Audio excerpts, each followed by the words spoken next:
Hey, great day, everyone. Jereshia Hawk here, and welcome to episode 6 of the Jereshia Said Show. Today, we're going to be talking all about the 6 building blocks of a 6-figure online business and discussing some of the things that you might be missing in your 6-figure strategy. So as you're hopping on live, pop in the comments, say, hey, let me know that you're here, and let me know if you are somebody who is interested in building 6 figures this year. So pop in the comments, say, hey, let me know you're here, but also let me know, are you committed? Are you interested? Are you wanting to know more about how to get to 6 figures in your business before the end of 2018?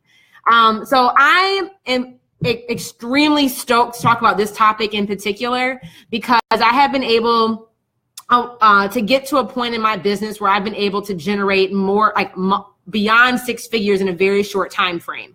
So for those of you who are new to me, just welcome. For those of you who are back and this is you watch my Facebook Lives all the time, thank you for joining.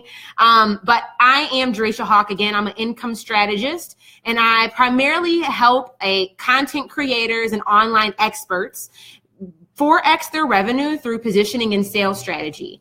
And one thing that I am incredibly passionate about is helping people get to 6 figures in their service-based business. And primarily, I do have a unique gift of helping people get there in a very radical time frame. So I'm pumped to talk with you guys today about this. I'm seeing you guys pop in the comments. Hello. Hi, Tamisha. Hey, Shay. Hey, Janet. Shay said not 6 figures this year, but within the next few years. Okay. Hey, Kashira. So if you guys are popping on or catching this in the replay, again, I want to know, are you interested in earning 6 figures in your business this year? Just pop in the comments, yes or no to that question. I'm just curious to get an understanding of who the demographic is of who's watching us live today, or catching this in the replay. Some things you guys will also notice is there is an opportunity for you guys to get the 6 building blocks of the 6-figure online business. I created a really simple, short to the point PDF for you guys. You guys can keep track of this and take notes while we're going through. So I put the link in the comments below. It's also in the title of this Facebook Live description. But you can visit bit.ly/Jereshia said 006 to get that free cheat sheet. So let's dive right on in, because again, I want to make sure that we cover what are the things that you need to be doing in your business to get to a place where you can be earning 6 figures.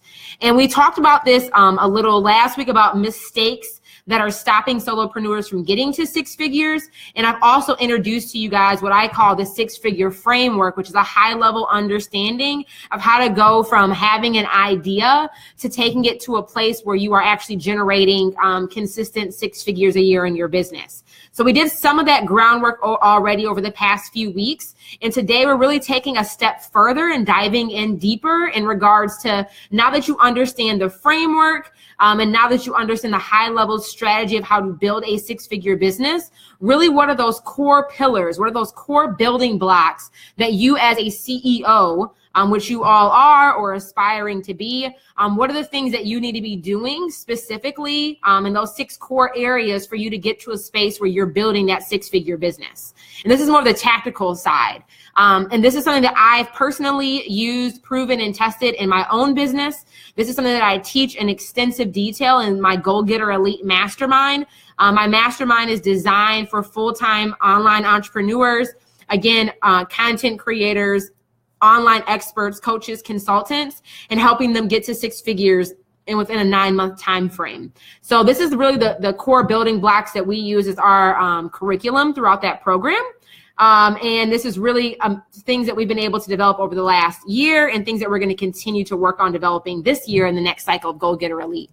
So as you guys are listening, if you have questions, comments, aha moments, anything that you want to add, don't hesitate, put it in the comments below. I will be taking time at the end of the Facebook Live to answer any questions that were asked throughout the live stream or during the replay.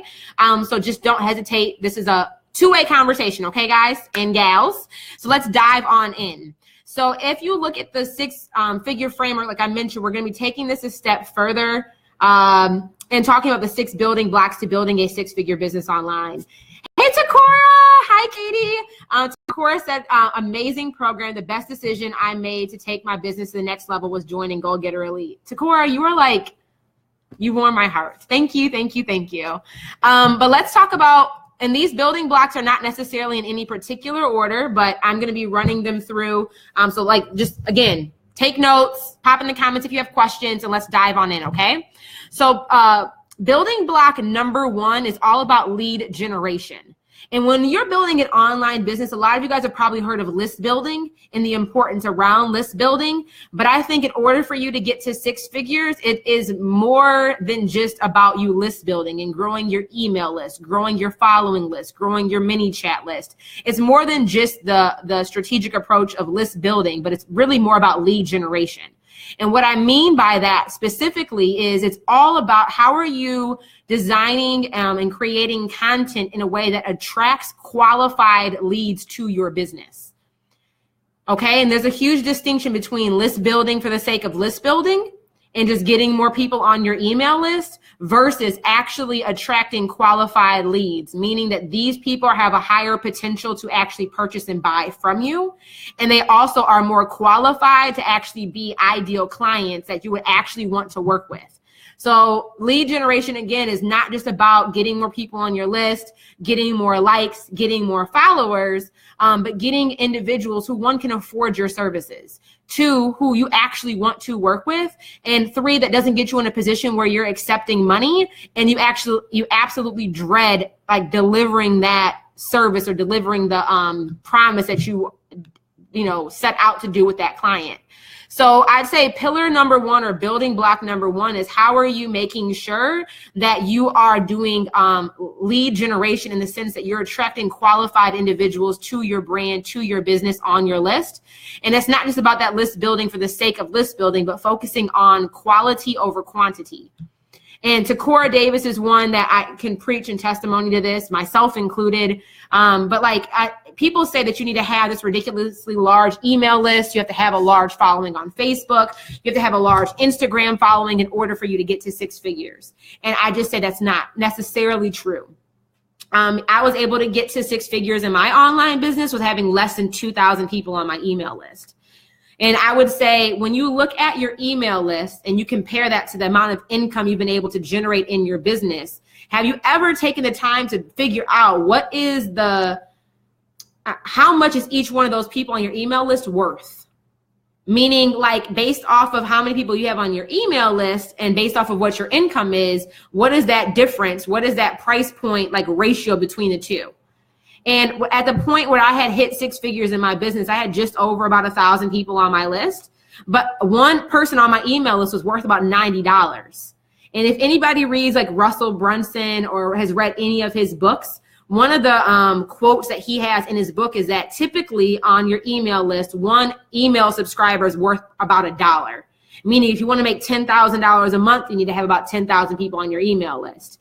And one thing that I've been able to recognize and to be able to live out and practice throughout my business, and something I try to really, really enforce in helping my clients get this too, is it's not just about getting more people on a list. Like I'd much rather, like which boat would you rather be in? Okay, boat number A, meaning you have 10,000 people on your email list. They're all worth $1 a piece. That means you get to make $10,000 a month.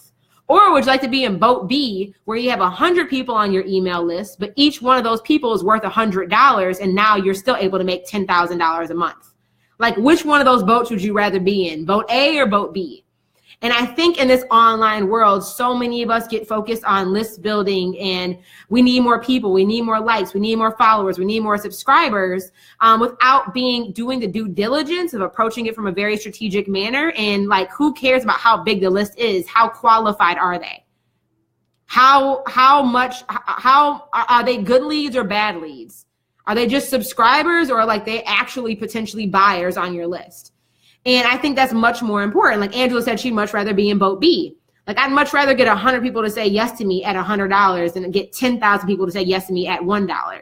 And again, this depends on your business model and what you're building. But I would say for service-based businesses, if you're going the route of doing one-on-one services, group coaching services, or even like course creation where you're doing more of these signature programs, you much rather be in boat B, where you have a smaller number of individuals, but those people are worth like higher net value.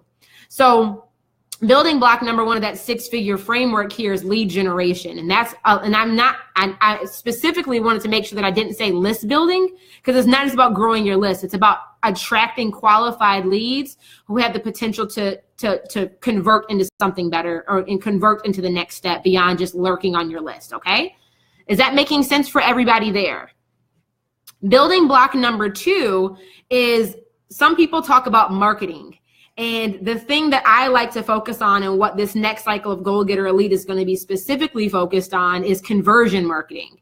And again, this is not just being just about being busy busting out all of this content, but more so focused on marketing tactics that are intentionally designed around converting those qualified leads into buyers, into customers, into clients, moving them up along your sales ladder in regards to working with you at a higher price point and continuing to work with you and to invest with you. So a lot of individuals here are familiar with marketing tactics. And we see this promoted like everywhere. There's marketing tactics for almost anything.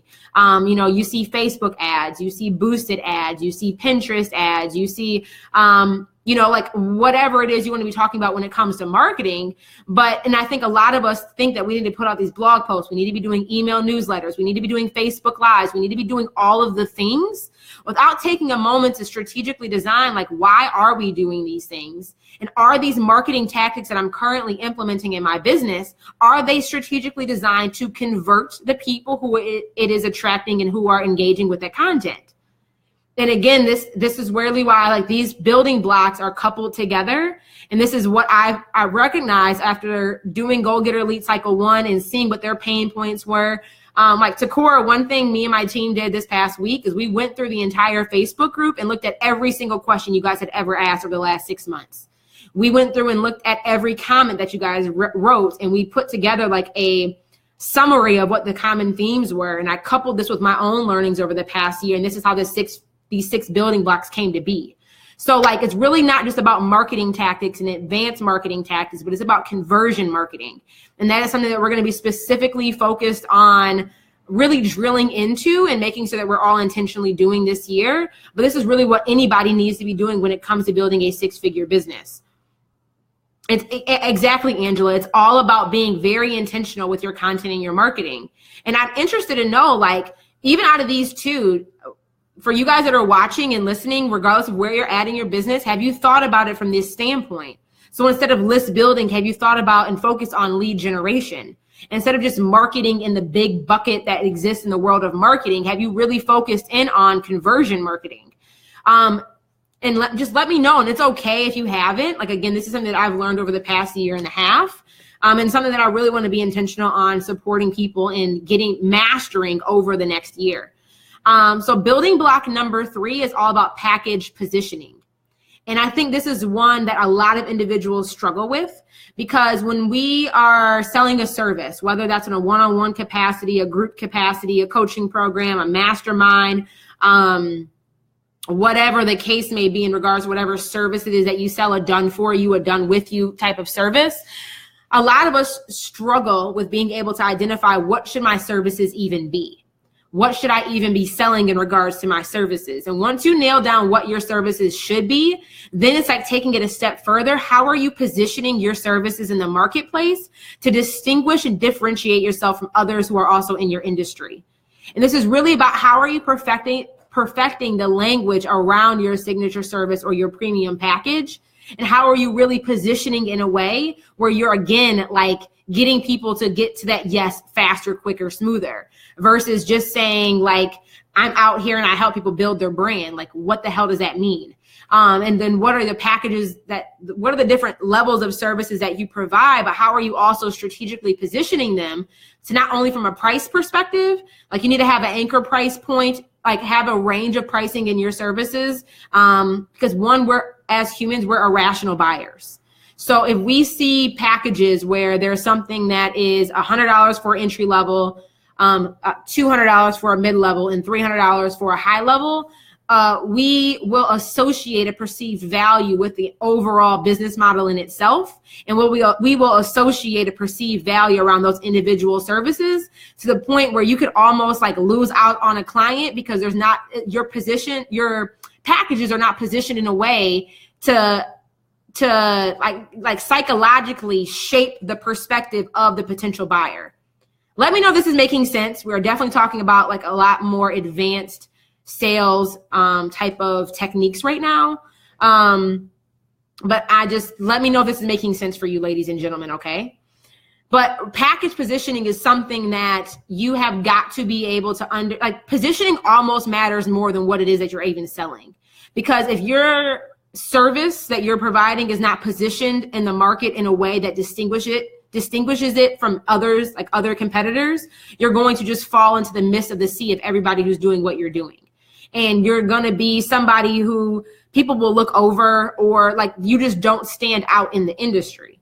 And if you think about anybody in your particular business industry, so pop in the comments, let me know, what do you do? Like, what industry are you in? Are you a coach? Are you a consultant? Are you in health, fitness, law, beauty, makeup? Like, what is it that you do? Are you an accountant, finance, VA, OBM, project manager? I'm trying to think of anything else I can think of, mindset work. What is it that you do? And I can guarantee there's a few of you that I know on here that have positioned themselves in a way that distinguishes them and makes you stand out from everybody else in the industry. Like Takora Davis has killed it. Takora has positioned herself as Legal Bae. She's positioned herself as like a trademark expert in this online industry. Like she's positioned herself in a way that allows her to stand out from others. So Tamisha, a nutrition coach, Felicia, a finance coach. How are you positioning your packages and your services in a way that distinguish you from everybody else who's in the nutrition space, everybody else who's in the finance space, everybody else who's in the spiritual life coaching space? And you need to be able to do that, and from a very strategic standpoint, or else you will remain on the struggle bus. Because if nobody knows who you are and nobody's able to clearly articulate, if you're not even able to clearly articulate what you do and how you are positioned differently than everybody else in your industry, if you can't clearly communicate that, like your customers aren't going to just magically be able to figure that out on their own. So this is where I'm spending time on this one, because this is where a lot of people really struggle. And I think about my own business particularly. This is something I've been really working on. But like, what makes Jereshia Hawk uniquely different than every other type of coach or consultant in this space? And like the first thing that comes to mind for me is, at first I thought it was like, I help people 4X their revenue. And that is something that I do, but I don't think that's the thing that uniquely distinguishes me from everybody else. I think the thing that I do very, very well at, and that I've heard time and time again, is I help people see beyond what they currently know as reality. And like for the Takoras and the Natalias and the Brandys and like the clients that I've had in the past, I help people see a vision beyond what they currently know is possible. And then I help them re-engineer that, or reverse engineer that in a way where they're able to now create a roadmap on how to get to get to that destination of unbelief that they didn't even know was possible to obtain or to get to. And like, I think me having an engineering background, I have corporate experience, I have, been lead engineer on $500 million projects. Like, those things add to my uniqueness that other business coaches don't have. There's a lot of people in this online space who have no corporate background. There's a lot of people in this online space who've never built their own business. There's a lot of people in this online space who don't have like the results or the credentials or the educational or the experience or the exposure to be able to teach some of the things that they're teaching. But like, all of those things that you have add to your uniqueness. And it's about, how are you languaging that and using that in your copy? How are you using those unique characteristic traits that you have to position yourself in a way that allows you to distinguish yourself from others in the industry? So this is a key thing that a lot of people miss the mark on.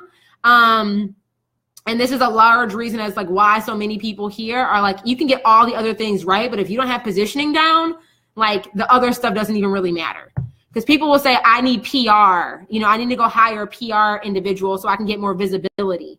But how can they even pitch you if you don't know how to position yourself? Like, if you don't know what position you want to have in the industry, if you don't know that, having a PR person is not going to help you do anything, because if you don't even know what your positioning is, they don't even know what to pitch you as.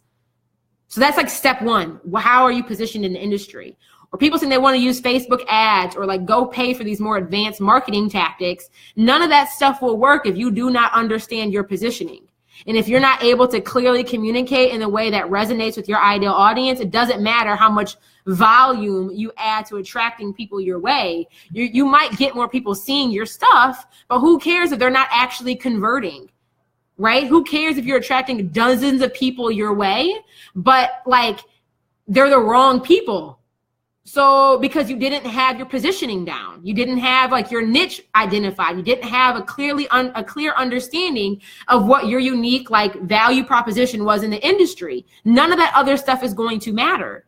Some people here are so focused on like buying the icing or buying the sprinkles when they haven't taken the time to build the cake. So I'm going to get off my soapbox.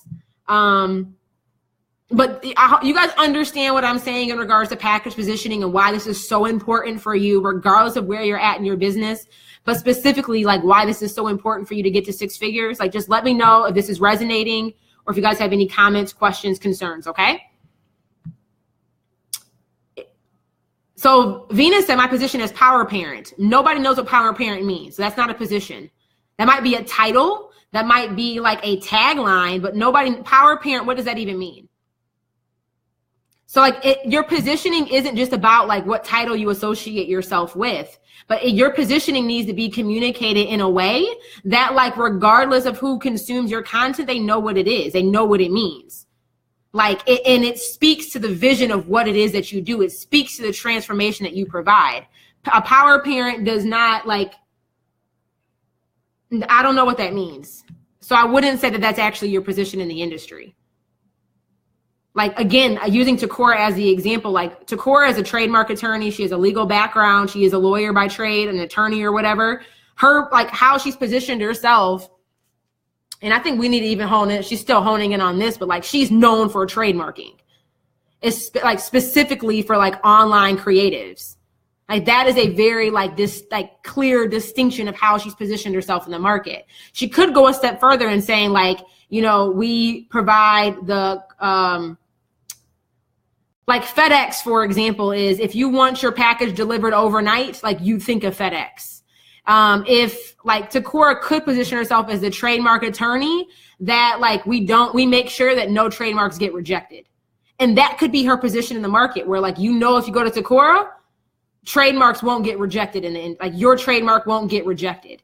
And now how does she deliver that promise? That goes into a whole nother slew of things in regards to what she needs to do on her operating side of how she's building her business to make sure she can deliver on that promise. But that's how she's positioned herself.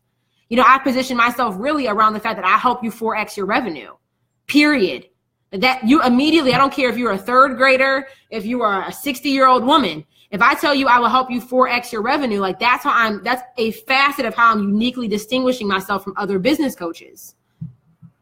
So I hope this is making sense. Latasha said yes. Felicia said makes sense. Okay. So building block number 4 of that 6-figure online business that you possibly might be missing is executive level sales. And this is one that I'm super excited to talk about because positioning in sales is really where my juice happens when it comes to strategy development and how I support my clients. But I think that when we think about sales, I'm interested to know when you guys think about sales, what comes to mind for you? And I'm just I want to leave this more open-ended because I just want to see where everybody's head's at. But when this comes to sales strategy and when it comes to you selling in your business, what are the things that just naturally come to mind when you think about sales and getting to 6 figures? Because I'm going to explain to you guys 5 core sales strategies that I think need to be considered or need to be identified. Which one is your business model going to be focused on at the stage in which you're adding your business? And really like helping you guys understand the nuances and the elements of each one of these strategies. Because sales is not just about, I'm just interested to know when you guys think of sales and think of selling your service or selling your product or selling your program, especially in the sense of getting people to 6 figures, what comes to mind for you? Angela said moving people through a funnel. That's a very good response, like a very good answer to that, because you want to be naturally moving people up a sales ladder, or up a sales funnel to get them from point A to point B to point C to point D. Very, very good point. getting people to trust you. Shakitha said connection. Okay. So when I talk about executive level sales, and the reason why I'm saying executive level sales versus like online sales or marketing sales or whatever else you might hear in the industry is a lot of us here, and also like pitching, closing the deal, Felicia. Okay, good stuff. So I'm interested to know when you guys are thinking about sales, who are you selling to? This is a very, very, very important question that a lot of people don't take the time to answer or don't take the time to figure out is who are you selling to? Are you selling B2B? Are you selling B2C? What market are you selling in? Are you selling to customers and consumers in the sense that like, I bought this t-shirt here. Oprah wasn't built in a day, from a new friend in my life, Arsha Jones. She's the founder, operates a few businesses, but she operates the Brand Build Launch Facebook group. And I met her at the My Taught You retreat in Mexico. She's like a dope woman, but I bought this shirt from her. She's B2C. She's a business selling to a customer or selling to a client. Okay. B2C, business selling to a customer. I'm just somebody who is going to purchase the t-shirt. Tease in the trap. Thank you, Takora. Or are you B2B? Meaning like, are you selling to another business?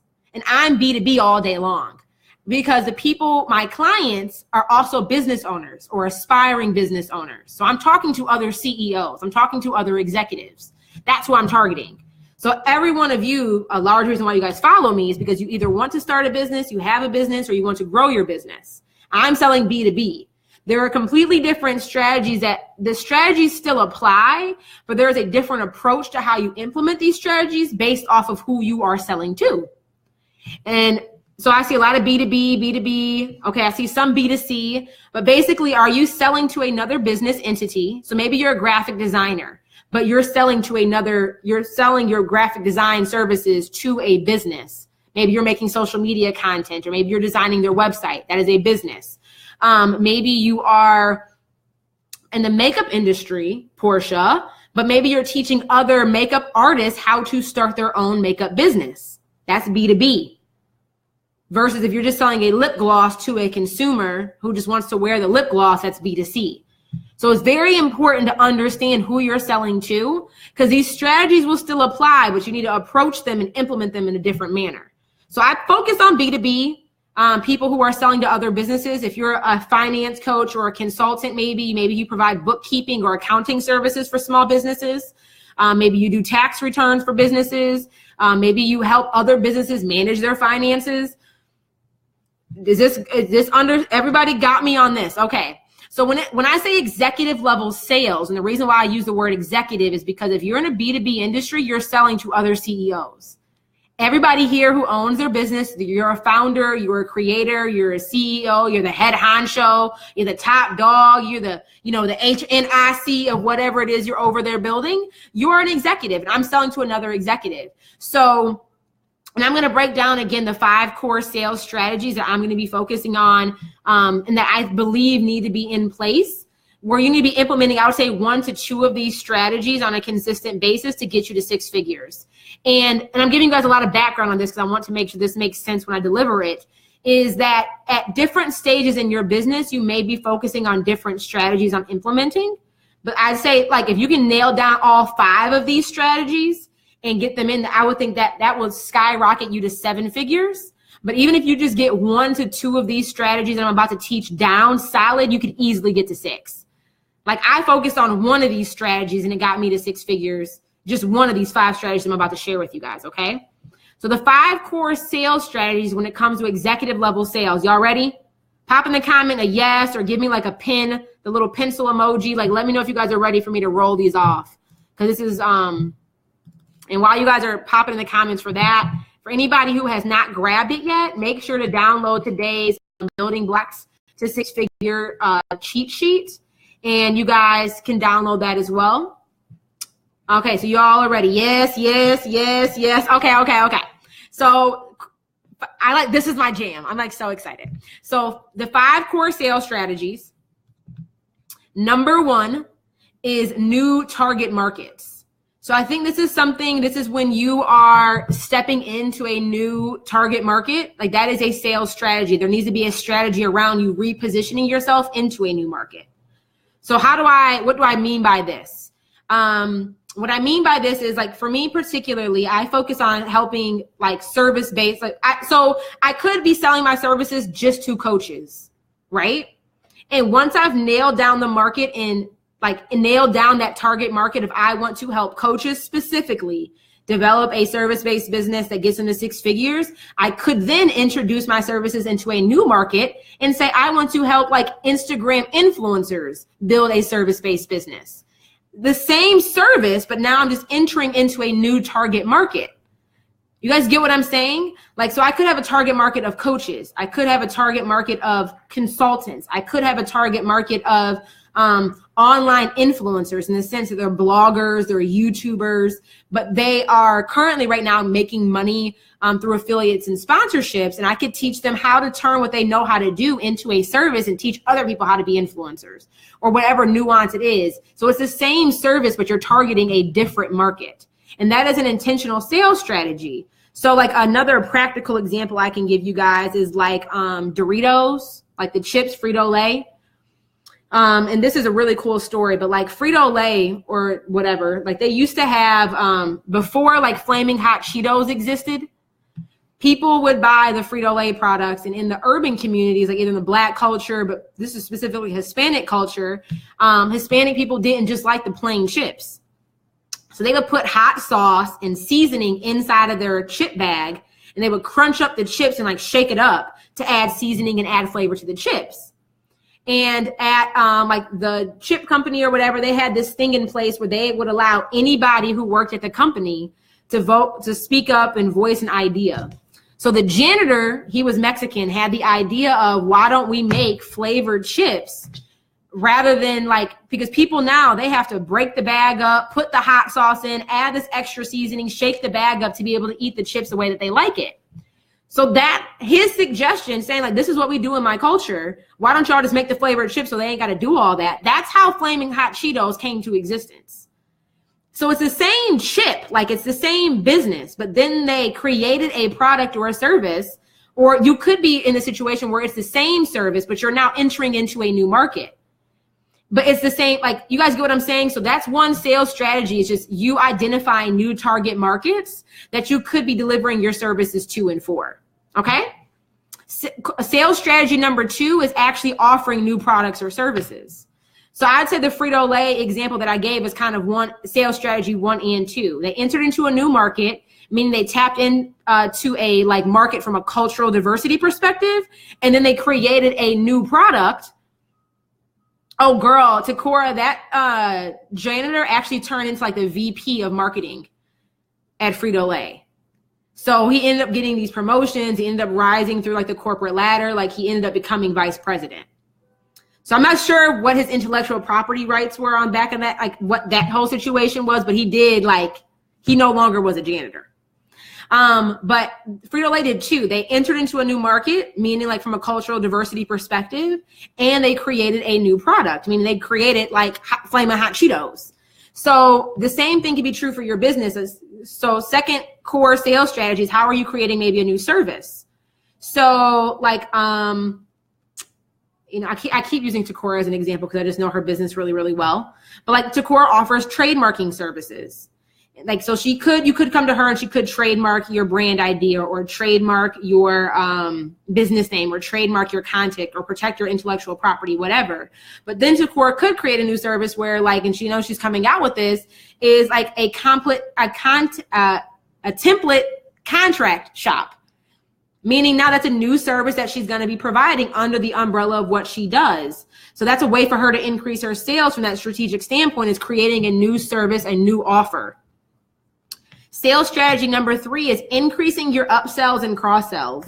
And I'd say a lot of entry-level business owners do not do this well enough. I don't do this well enough. Like, I suck at this. But increasing upsells and cross sells.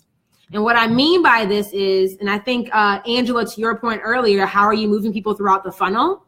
Is how is your sales process designed in a way where you have upsells built into your sales process? So maybe like, for example, I create the course Fearless with Facebook. That's a product that I sell. But what could be an upsell to my Fearless with Facebook? I could sell Boosting on a Budget, which is a bonus course that I give to my students. I could sell that on its own. So after people buy affiliates with Facebook, they're prompted to say, hey, if you want to use affiliates with Facebook, that's great. But if you want to learn how to use paid advertising, buy boosting on a budget. Or if you need help with actually creating your content so you can do your Facebook Lives, buy my 30-day content strategy. Like those are upsells to whatever the entry level is. Another example of this is like when you go to McDonald's. When you go to McDonald's and you say, hey, McDonald's, I'm in the drive-through line. I want to get a 4-piece nugget and some barbecue sauce. What do they always say to you after that? Would you like to add a medium fry to your order? That is an upsell. And as simple as that may be, you guys, we're being upsold all the time. When you're at the grocery store, you know, when you get into the line to go check out and all those items are sitting in the aisleway, like all the candy, and they have like lip gloss and chapstick and lighters. Those are all upsells. Because while you're waiting in line, it's an opportunity for you to throw in a couple extra things into your bag, or maybe they have the Coke next to the aisle, or they have those potato chips at the aisle while you're at checkout. Those are all upsells. They're upselling you, meaning that you had no intent of buying that thing when you first came into the store, but they're now creating an opportunity that's strategically laid out. Like every department store, Target is genius at this, and the strategic layout of where things are placed. Like genius at this. I know women here, I know y'all understand. I'll go into Target and buy all this other stuff and forget to buy the thing that I went to Target to go buy in the first place. Why? They have really, really, really, really good sales strategy in regards to their floor layout. So increasing your upsells and cross sells. Like, good Lord, Shay, like Target be killing me. And then number 4 core sales strategy is increasing the conversion amongst your existing clients. Increasing conversions amongst your existing clients. And this is something that people sleep on. So many, and this goes back to having qualified leads, doing lead generation, doing conversion marketing, is it's not about necessarily that you have to keep going out and getting new people to buy from you. You don't need a bunch of new people. But you need, if you can master these last 2 core strategies, you'll be fine. It's how can you start increasing the conversions amongst your existing clients? Meaning, how can you get the existing clients you have to convert at a higher rate? But also, how do you get them to convert faster? So we all have a sales cycle. My sales cycle is 3 to 4 months long. Typically, when somebody discovers me, it takes them 3 to 4 months to decide to buy from me. And once you understand what your sales cycle is, meaning like from the moment somebody discovers you to the moment they decide to purchase, that's a very, very powerful tool. It's a very, very powerful number for you to know. Because once you know what that sales process is, you can start to document and understand what is the roadmap that people are taking to get from when they discover me to get to the point where they actually purchased. And based off of that, now how can I strategically design that pathway so I can either optimize it, meaning I'm getting them to convert at a higher rate sooner, faster, but also getting them to convert at a higher price point, again, sooner, faster. And then number 5 core sales strategy is actually boosting your repeat business. And this, I mean, is actually in the lines of like getting more recurring income, more of like a subscription type of method, meaning where like you're getting like a Netflix. They have mastered the art of boosting repeat business, meaning that they have people who are buying and paying for Netflix on a monthly basis for years on end. Or like when you go to get your new iPhone, they offer you an insurance plan that's $7.99 a month. That is a boosting repeat business, but it's also an upsell to the product that they sold you. So that they're leveraging a couple different sales strategies. So those are the 5 core sales strategies that I would say accompany that executive level sales, which is a building block to getting to 6 figures. Again, we're talking about a lot more advanced, like strategic approach to you doing what you do. Is this making sense for everybody? I know I'm throwing a lot of juiciness at you at one time because we've only got to the 4 of the building blocks. So there's still 2 building blocks left that we're going to discuss. But I just want to do a kind of a pulse check. Where's everybody at? How are you guys feeling? Like I know I'm giving a lot right now. So just want to make sure everybody's good. I'm seeing a lot of thumbs up flying across the screen. Okay. Any questions that come up, pop in the comments and let me know. So building block number 5, and I call this delegation exchange. And the reason why I say delegation exchange versus outsourcing or versus hiring, which is really what that is, But when you start thinking about yourself right now, a lot of us are solo entrepreneurs. So when you think about what it is that you do, a lot of us do everything under the freaking sun. We are creating content. We're scheduling that content. We're making the social media graphics. We're writing the captions. We're responding to comments in our inbox. We are responding to emails. We're pitching ourselves for opportunities. We are doing all of the things. We're creating our own website. We are fixing our own website. We're troubleshooting when the time comes up.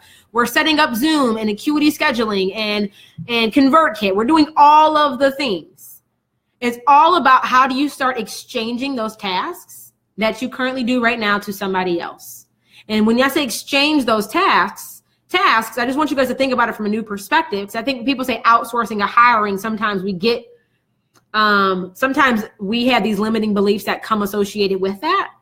So when you say delegation exchange, I mean is how can you start exchanging some of the activities that you're doing to open yourself up to have the mental capacity to focus more on your zone of genius. And this was something that took me a long time to get to a point to be comfortable at doing in my business because I was scared. I didn't think that I'd be a good enough leader. I didn't think I'd be able to hire effectively. I'm like, I don't even know what to outsource. And if anybody's stuck on that, episode 1 of the Jereshia Said Show, we talked all about how to hire your first VA and how to go through that process. So we have more on that. But it's really about how can you start exchanging things in your business. So you might be exchanging 10 hours of your time back for $200, for the month. You might be and that might be a really good exchange because you may make $50 an hour. So really that 10 hours that you could be working, you can make $500 and you're being able to give away that 10 hours to somebody who can do it for $200. That's delegation exchange. So that's a really, really, really core pillar that I know stunts people's growth because you get to a point in your business where you cannot be the one doing it all. And if you look at any business that exists, I don't care what industry, if you can walk into any business that you interface with on a daily basis, there's not just one person in there working. There's not just one person doing the accounting, doing the marketing, doing the sales, doing the content writing, doing the follow-up, there's no business out there that exists where one person is doing everything. So it's all about when you really can, again, getting to 6 figures and beyond, you need to be leveraging delegation exchange, meaning outsourcing, hiring, bringing on team members, even if it's for 3 hours a month. When to hire, where to hire, how to hire, all of those things. And number 6, last but certainly not least, to this entire process. And again, I want to make sure that everybody understands like these 6 building blocks that I'm teaching and explaining to you guys in a high level framework now. This is the curriculum framework for my Goal Getter Elite program. So this 6 building blocks are going to be like the core curriculum that we dive deep into for anybody who's in the Goal Getter Elite Mastermind this year. So if anybody here is an online content creator, online expert, coach, consultant, selling services, and you're interested, 1, to learn more about Goal Getter Elite, but 2, about how to apply all the details, I just posted the application link in the comments below. And it's also in the title of this Facebook Live description. So I just want to make sure that everybody is aware that this is the building blocks. This is our core curriculum for Goal Getter Elite Mastermind group for this year. But building block number 6 is all about the lean launch. And you're not going to hear anybody else talking about lean launches online. At least I've never heard anybody else talking about this online. I've heard of live launches. I've heard of webinar launches, 3-part video series launch, the product launch formula. There's a bunch of different types of launches, like the 5-day challenge launch. Takora, thank you. I love Takora. But the lean launch, and this is the thing that allowed me to really propel my business and get to a point where I could start doing more of the advanced marketing strategies. But the lean launch is how are you launching without all the bells and whistles? So I'm interested to know, anybody who's watching live or catching this in the replay, have you ever launched a product, launched a service, launched a program yet in your business? Anybody yet? Has anybody launched yet? A product, a service, a program, a mastermind, a digital course. Oh, good stuff, Felicia. Takora, such good people. Has anybody launched? Has anybody launched? Tamisha said yes, but to crickets. Jaleesa said no, but I'm trying. Okay. Janelle, okay. So when I say lean launching, when you think of most launches, and especially in the online space, people think that you need to have the website, you need to have advanced email sequences, you need to be, whether you're doing creating a webinar, that means you have to create the webinar deck, have the tools and tech and the software associated to do that with the webinar, having the webinar follow-up email sequence, or if you're doing a 5-day challenge, then you got to map out the challenge content, again, the follow-up sequence. There's different types of launches that exist. But when I say the lean launch, I think this is important for you to do because a lot of people never actually launch. And the unique, I think, differentiator about how I sell my services is I don't just sell my services as one-offs. I launch my services the same way people launch products. And that's the thing that allows me to book myself out in advance. That's the thing that allows me to build up a cash cushion. That's the thing that allowed me to quit my job. Because I booked $60,000 in sales in 1 month. So I now knew that I was going to be making at least $10,000 a month for the next 6 months. And that wasn't, so I could just leave my job gracefully. But lean launching is launching without all the bells and whistles. And the focus here is just to simply launch, like just to launch. And then once you understand the metrics of that launch, how can you then perfect the follow-up process of actually tweaking and repositioning your offer so you can do a more sophisticated launch the second time around? So the lean launch is how do you just get your product out there, so, sell even before the product's even made, sell before the service is even fully ready, sell before all the coaching program content is designed and done, but create it. I mean, like you kind of just launch it, pre-sell it, start generating money, but like without having to have all the tech, all the tools, all the software. So like the example I love to use is the first time that I launched Goal Getter Elite, which was 6 months ago, I had no website. I looked back, I did like 3 Facebook Live videos and like 2 emails. Like that was about as lean as it could get. But I just launched. And it's like, even though it may not have been perfect, we still got 5 amazing women in the program. The program brought in over $40,000 in sales. I was able to still provide amazing value to the people who were in the program to help other people get amazing results. Like Takora is one of those individuals. I know she's live on now. Like we've been able to radically transform her business. But it's like if I would have been sitting here waiting for my launch to be perfect, I never would have been able to impact those 5 women the way that I did. Like those women, they would still be amazing and still be successful. They may not have got to where they are right now in the time frame that they did, how they did it, when they did it. So it's like lean launching is just how do you get out there and launch for the first time? Like not necessarily the first time ever launching, but like launch your product in a way, coupling this with the other 5 building blocks that we've already discussed. But launching, but understanding like the metrics of that launch, so then you can go back and tweak those metrics. And so then it's because launching is not just about the one and done activity. It's about how are you relaunching it and how do you continuously improve on the relaunches after you continue to go forward. So like now I'm in a cycle, the second time I've launched Goal Getter Elite. And now we have all this data. Like I'm able to create these frameworks. I'm able to create these building blocks because I have all this data to go back and look at what worked, what didn't work. Where do my elite ladies still need support? Like what could I have been doing differently and what can I do differently this time around to help them get results easier, to help them get results faster, to better communicate the content and the information in a way that every type of learner can digest it. So there's people who are quick starts, meaning I can just give them very little information and they can go. But there's people who are like fact finders and follow throughs where they need to see a detailed process laid out. They need to be able to like digest and learn the information before they're able to go implement it and execute on it. So like I'm able to know that now because I've launched one time and was paying attention to these things over the last 6 months. So then now I can come back cycle 2 and make it 10 times better than it was the first go round. So like this is why like lean launching is my favorite method of launching my first time, the time that I'm launching anything new for the first time, because it's like it's just a test.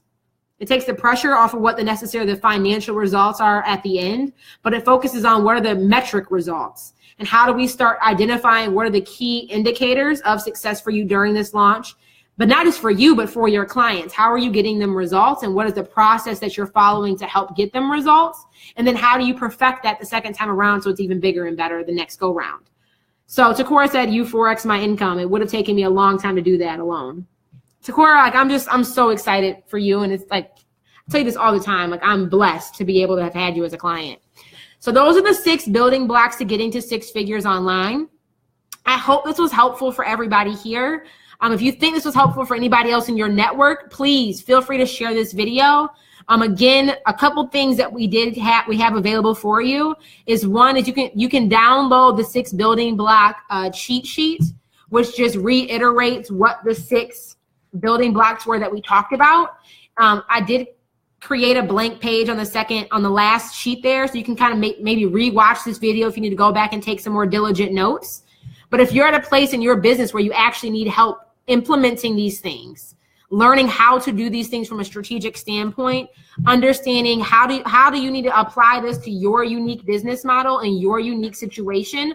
Because again, I'm really big on teaching strategy. I'm not big on teaching these cookie cutter approaches, because each of you have a different business. Each of you have different target audiences. Each of you have different styles and how you show up as a business owner. So I teach the strategies, and then it's like, how do we position this and apply this to make it work for you individually? And this is this is the framework and the curriculum that we teach in Goal Getter Elite this cycle. So if you're interested in applying, and maybe if you're even on the fence of applying to Goal Getter Elite, you don't know if it's going to be a good fit, I still invite you to submit an application. We will get on a phone call and we can talk about it and see if it is a good fit for you or not. So you can learn more about Goal Getter Elite, about the 9-month program, and the opportunity to submit your application at the bit.ly/GGE application.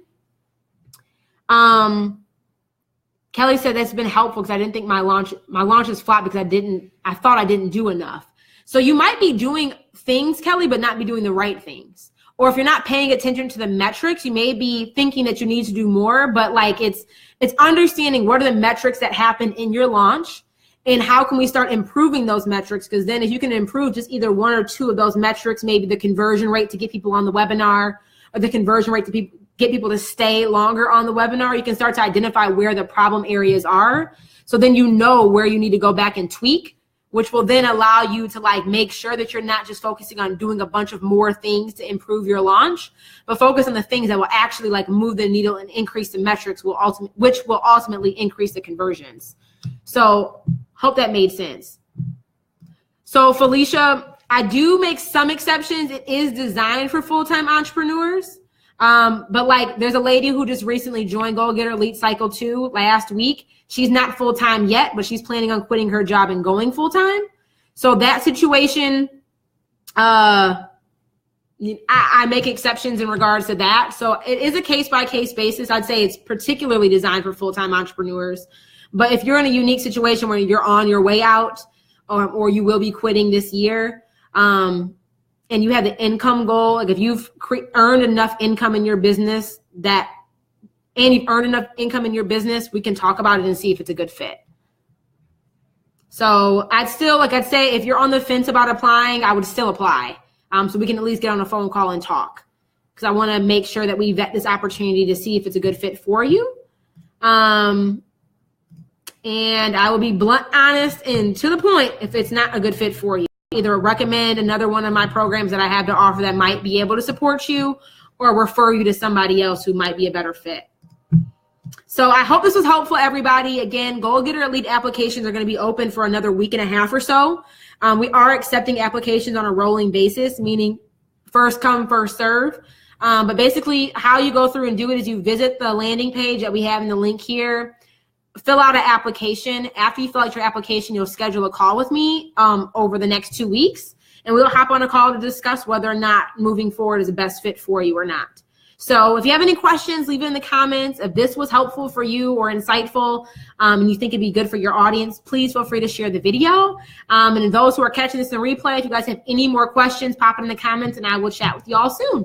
Thanks, everybody. Bye.